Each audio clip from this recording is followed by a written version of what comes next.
मेरे साथ एक दुर्घटना घटी, मैं वो आपके सामने रखता हूँ। भगवान ना करे ये दुर्घटना आपके साथ घटे और आपके बच्चों के साथ। मैं जब 12 साल का था, 12 अधिक से अधिक 13, तब मैं अपने गांव के एक तिराहे पर बैठा था। मेरे साथ एक मेरा दोस्त था, बैठा हुआ था। तभी हमारे गांव के एक सज्जन आए। वो बहुत बड़े गंजेड़ी हैं, अभी जिंदा हैं वो, गंजेड़ी। मैं 12 साल का था, मेरा दोस्त बगल में बैठा था। उस सज्जन ने, सोचिए वो मेरे पिता की उम्र का, उसने चिलम में गांजा भरा। गांजा भर के उसने मुझे एक पार्ले जी का बिस्किट दिया, मुझे भी दिया, मेरे दोस्त को भी दिया। और बिस्किट देने के बाद उसने चिलम पकड़ा दी मेरे दोस्त को, बोले चढ़ाओ। तो मेरे दोस्त ने चिलम चढ़ाई। वो भी मेरे से 1-2 साल का बड़ा होगा, अभी भी है वो मेरा दोस्त। कल मिला था, मैं बोला था कि आना कथा में तुम्हारा परिचय कराएंगे, पता नहीं आया कि नहीं।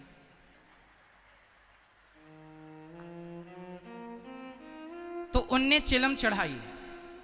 फिर उस व्यक्ति ने वो चिलम मुझे दी, बिस्किट दिया। पहले बिस्किट का देखिए बच्चों को लोग किस तरह बिगाड़ रहे हैं, उनके संस्कार कैसे बिगाड़ रहे हैं, हम ये कह रहे हैं। हम तो 12 साल के थे ना, हमें तो पता नहीं था कि क्या सही है क्या गलत है।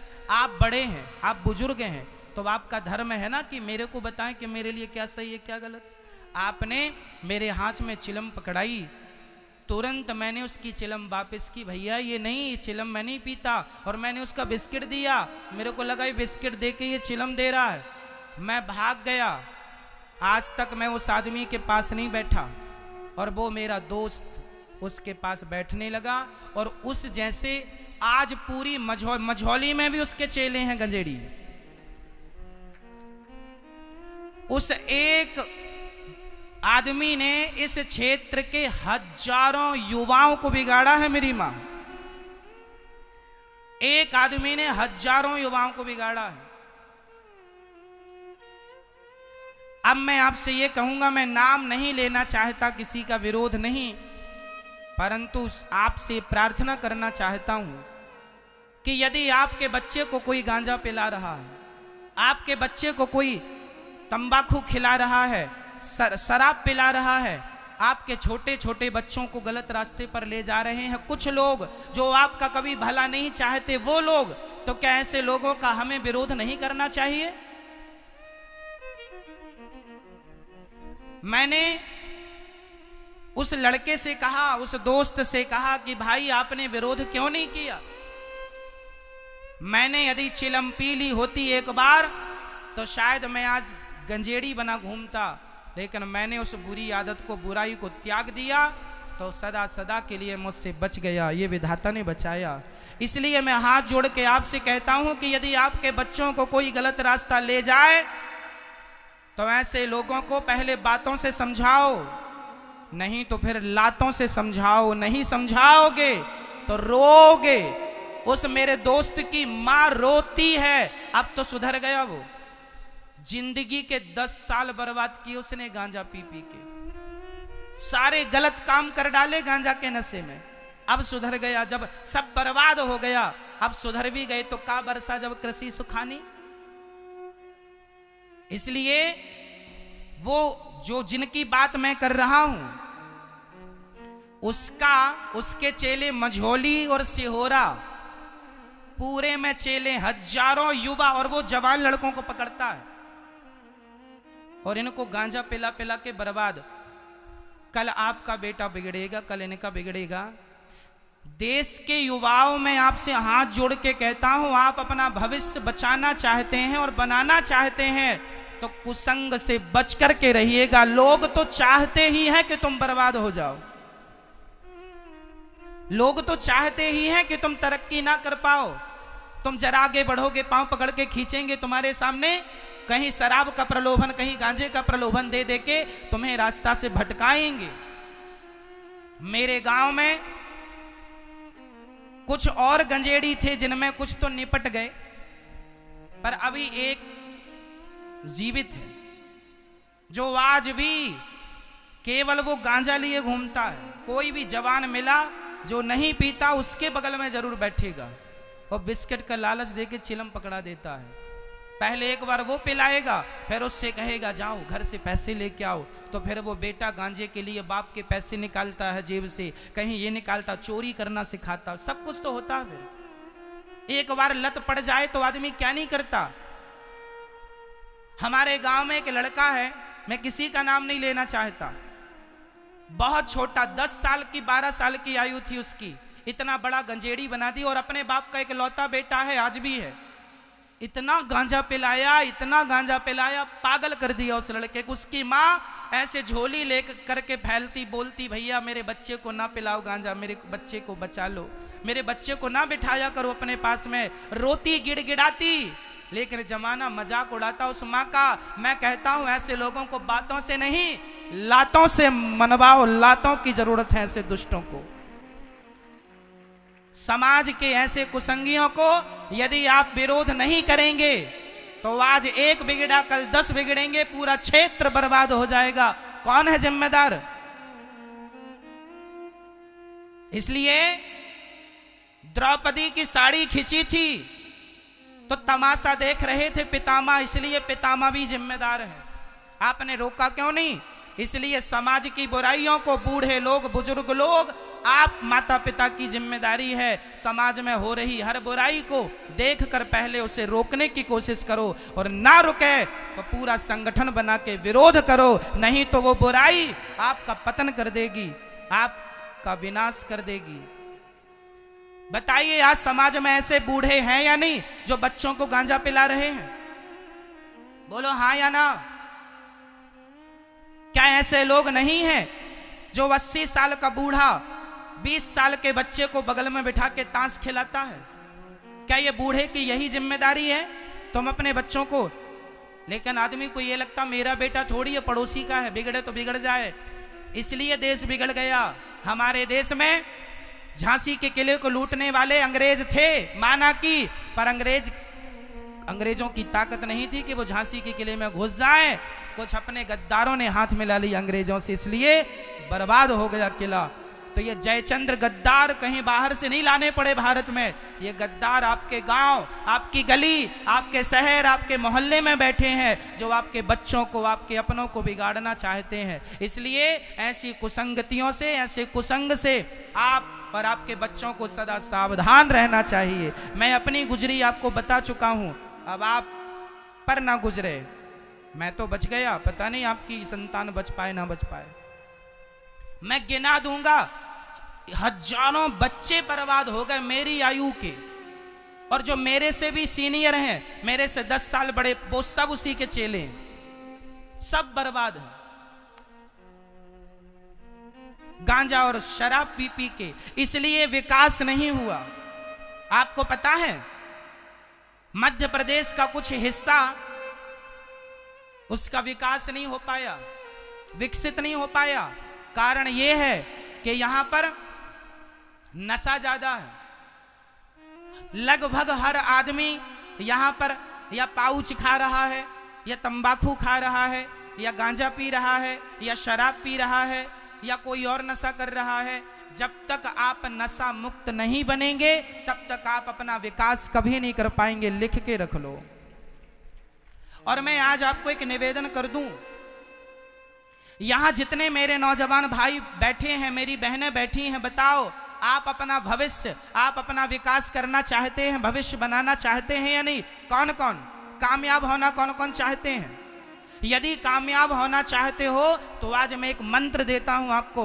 पहला मंत्र है, कामयाब बनना हो, यदि इस क्षेत्र को सफल बनाना हो तो एक उपाय है, नौकरी लेने वाला मत बनो, हमेशा नौकरी देने वाला बनो। हमें नौकरी लेने वाला नहीं बनना, हमें तो नौकरी, जोर से बोलो, नौकरी लेना नहीं, नौकरी लेना नहीं, नौकरी लेना नहीं है, नौकरी देना है।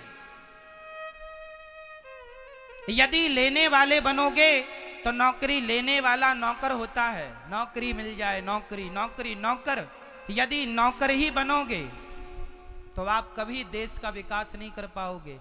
तो नौकरी लेने वाला नहीं, अपने आप को इतना योग्य बनाओ, इतना कामयाब बनाओ, इतना इतना अपने आप को, अपने मस्तिष्क का इतना विकास करो कि आपको नौकरी लेना ना पड़े, आप नौकरी देने वाले बने। आप बड़े बनिए, छोटे नहीं। आज हमारे इस पूरे क्षेत्र में नौकरी देने वालों की कमी है, क्योंकि यहां कोई उद्योग ही नहीं, कोई फैक्ट्री नहीं है। समाज का विकास तब होता है जब हाथ में रोजगार हो, या लेने वाले बनो तो नौकरी मन लगा के करो। कोशिश ये करो कि हम देने वाले बने, हम 20-20, 25-25, 50-50 हजार की नौकरियां दें, ना कि लेने वालों की लाइन में खड़े हो जाए। और एक बात और है, हमारे देश में, देश के जवान युवाओं में टैलेंट की कमी नहीं है। ये पंखा जो चल रहा है ना, ये 3 नंबर में सेट कर दोगे तो ऐसे ऐसे चलेगा, पर ये 5 नंबर में सेट करोगे तो ऐसे ऐसे घूमेगा। 3 नंबर में सेट करोगे धीरे धीरे चलेगा। आपने अपने दिमाग को 3 नंबर में सेट कर रखा है कि महाराज 10,000 की नौकरी मिल जाए, 20,000 की नौकरी मिल जाए, 50,000 की नौकरी मिल जाए। बस आजकल का आदमी 50,000 से ज्यादा की सोच ही नहीं रखता। सोचो तो बड़ा सोचो, करो तो बड़ा करो। अरे सोचा ही है तो 20,000 की नौकरी क्यों, बड़ा सोचो। हमें लाख रुपए महीने में कमाना है, 10 लाख रुपए महीने में कमाना है, और हमें कई लोगों को काम देना है, रोजगार देना है। ये थिंकिंग लेके चलो। लेकिन आजकल कितने बच्चे अपने बाप के टुकड़ों पर पल रहे, बाप की संपत्ति बेच बेच के खा रहे। इसलिए कहता हूं मेरी मां, एक शेर होता है जंगल का और एक शेर होता है सर्कस का। बताइए कौन सा शेर श्रेष्ठ होता है, जंगल का या सर्कस का? जोर से, जोर से। सर्कस का शेर हमेशा अपने मालिक के टुकड़ों पर पलता है, जो टुकड़ा मिल जाए तो खा लेता है, जबकि जंगल का शेर अपना शिकार खुद ढूंढता है। जो बच्चे अपने बाप के टुकड़ों पर पल रहे हैं वो सारे बच्चे सर्कस के शेर हैं, और वो बच्चे जो अपनी दाल रोटी अपनी मेहनत से कमा रहे हैं और खा रहे हैं वो जंगल के शेर हैं। अब आपको देखना ये है कि आपको सर्कस का शेर बनना है या जंगल का। हम तो कहते हैं बाप का धन भी मत लो, बाप का धन तो आपका है ही। आप अपना नाम, अपनी इज्जत बनाओ, अपने लिए कुछ काम करो, कुछ सोचो। अच्छा व्यापार, आज सरकार आपको सपोर्ट करती है, लघु उद्योग, छोटा सा उद्योग, छोटा सा व्यापार, बड़ा सा। आप देखो किस मझौली क्षेत्र को किस चीज की जरूरत है, किस चीज का आयात करना पड़ता है, उस चीज का आयात ना करना पड़े, वो चीज हम यहीं डेवलप करें, उसको यहीं बनाए, और उस चीज का क्यों ना हम निर्यात करें। इससे हमारा व्यापार बढ़ेगा, हमारी आर्थिक स्थिति अच्छी होगी, हमारे क्षेत्र का विकास होगा, लोगों को रोजगार मिलेगा, लोगों को काम मिलेगा, लोगों के जीवन में खुशहाली आएगी। ऐसे तुम गांजा बीड़ी सिगरेट दारू पीते रहोगे, कुत्तों की तरह जियोगे, कुत्तों की तरह मर जाओगे। यदि अपना नाम रोशन करना चाहते हो, अपने देश के लिए, अपने क्षेत्र के लिए कुछ करना चाहते हो, तो बाप के टुकड़े खाना बंद करो, अपनी मेहनत पर खड़े हो जाओ, स्वावलंबी बनो। शास्त्र कहते हैं उत्तमम स्वाजितम वित्तम मध्यमम पितुरर्जितम अधमम भ्रातृ वित्तम च स्त्री वित्तम अधमाधमम। खुद का कमाया हुआ धन सबसे श्रेष्ठ होता है, पिता का धन मध्यम, भाई का धन अधम, और स्त्री के दहेज का धन तो अधम से भी अधम। आज हमारे देश में सबसे बड़ी प्रॉब्लम क्या है? आज हमारे इस क्षेत्र का एक लड़का जो कुछ भी मतलब का नहीं है, पर जब उसके शादी का समय आता है तो बाप कहता 20 लाख लूंगा, 10 लाख लूंगा। है किसी मतलब का नहीं, बंदर सा है, पर 10-20 लाख में बिक रहे हैं। अकर्मण्य है, पड़ा पड़ा खाता है, तंबाकू बीड़ी पीता है और 10 लाख का बिक जाता है। इसलिए मैं आपसे कहता हूं कि सबसे पहले दहेज लेना बंद करो। बताइए दहेज लेना सही है? तो क्यों लेते हो आप लोग? मझौली में बहुत दहेज लेते हैं, बहुत। यदि लड़के की 5 एकड़ जमीन है तो 5 एकड़ मतलब 5 लाख,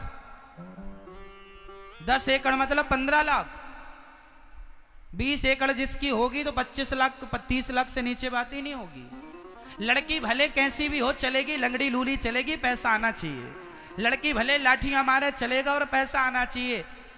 कैसे आदमी हो तुम? आदमी हो कि क्या हो?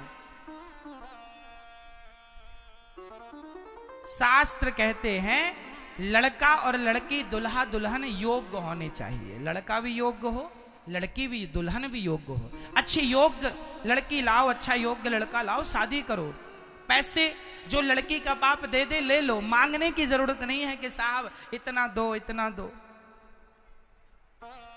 एक लड़की का विवाह हो रहा था, एक सच्ची घटना बोल रहा हूं, बहुत ध्यान से सुनिएगा आप लोग। एक लड़की का विवाह हो रहा था, मंडप के नीचे लड़का बैठा था और लड़की का पिता कन्यादान की रस्म पूरी कर रहा था। कन्यादान चल रहा था, तभी लड़के ने कहा अपने ससुर से, हमें कार चाहिए, गाड़ी चाहिए, 4 व्हीलर चाहिए, 4 चक्के की।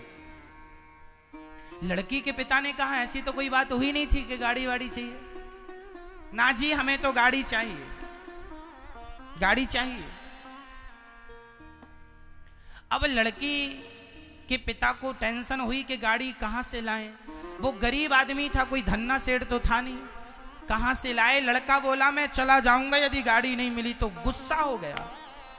लड़की के बाप ने रातों रात अपना घर को गिरवी रखा और 10 लाख रुपए की गाड़ी खरीदी और उस लड़के को दी। एक दिन वो लड़का अपनी दुल्हन को गाड़ी पर बिठाकर सैर करा रहा था। चलो आज तुम्हें घुमाने ले चले। गाड़ी से ले गया। आगे एक भिखारी रास्ते को पार कर रहा था, तभी इसकी गाड़ी बड़ी तेज थी। ब्रेक लगाया, गाड़ी घिसटती हुई बिल्कुल भिखारी के बगल में जाकर खड़ी हो गई। इसने गाड़ी से उतरते हुए भिखारी से कहा, क्यों रे, कमा कर खाते क्यों नहीं हो? भिखारी बने भीख मांगते रहते हो। उसकी पत्नी ने उतर के 100 रुपए दिया। भिखारी से हाथ जोड़ के कहा, भैया माफ करो, जाओ। उसने कहा, तुम्हें क्या जरूरत थी 100 रुपए देने की? क्या ये भिखारी कमा के खा नहीं सकता? तब उसकी पत्नी ने कहा, ये अपाहिज है, इसका एक पांव टूटा है, ये कैसे कमाएगा? अरे ये तो अपाहिज है, भीख मांगना इसकी मजबूरी है। पर आप तो अपाहिज नहीं थे, फिर भी मंडप के नीचे मेरे बाप से भीख मांगे हो कि नहीं?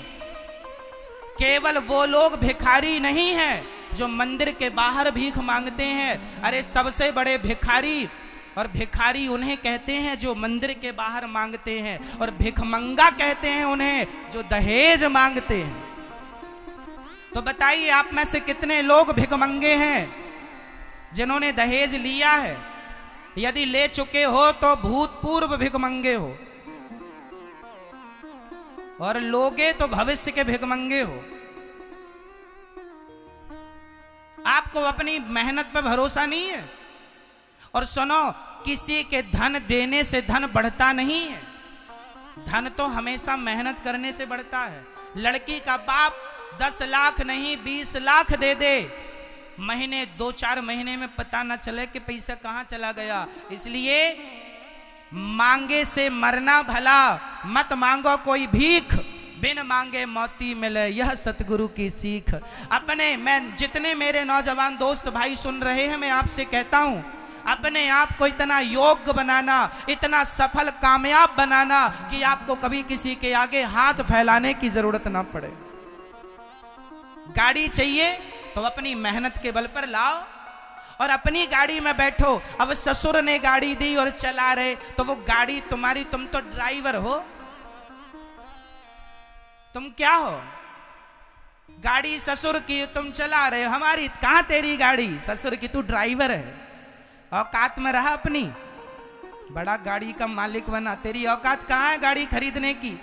अरे खरीद, एक तो देखो सपने ना देखो बड़े, बड़े सपने ना देखो, सपने उतने ही देखा करो जिन सपनों को अपनी मेहनत, अपने पसीने, अपने खून के बल से पूरा कर सको, उतने ही सपने देखो। दूसरों के भरोसे सपने नहीं देखे जाते। आपके बल पर हम सपने देखें, ये हमारी मूर्खता। गाड़ी खरीदने का शौक है तो मुझे मेहनत करनी होगी, बड़े बंगले का शौक है तो मुझे मेहनत करनी होगी, कौन दे देगा?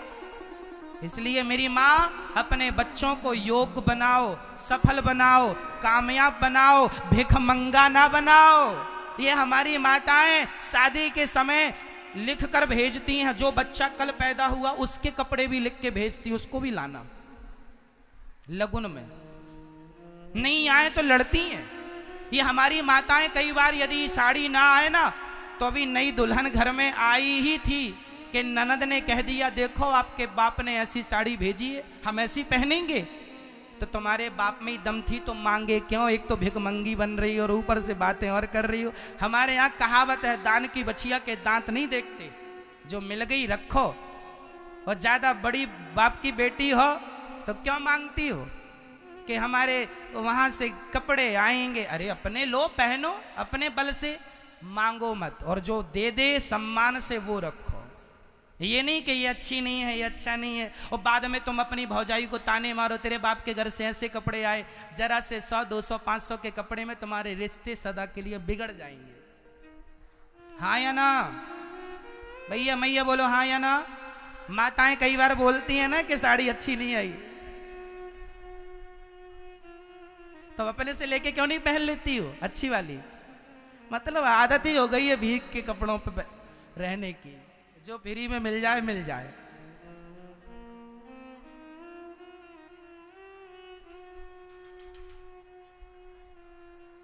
इसलिए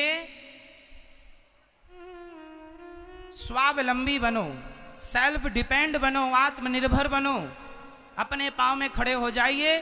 और हम कहते हैं आपसे, खूब पढ़िए, मन लगा के पढ़िए और अपने क्षेत्र का विकास करिए। आज बहुत व्यापार उद्योगों की जरूरत इस क्षेत्र को भी है, यदि आप कर सकें तो कर लीजिए। पैसा, सुनिए, आज पैसे की कमी नहीं है कहीं, केवल करने वालों की कमी है, केवल करने वालों की। करने वाला हो तो करोड़ों कमा सकता है, करने वाला नहीं, करने वाला रोता रहेगा, महाराज जी ये नहीं मिला, वो नहीं मिला, ये नहीं मिला। इसलिए रोने वाले ना बनो, करने वाले बनो।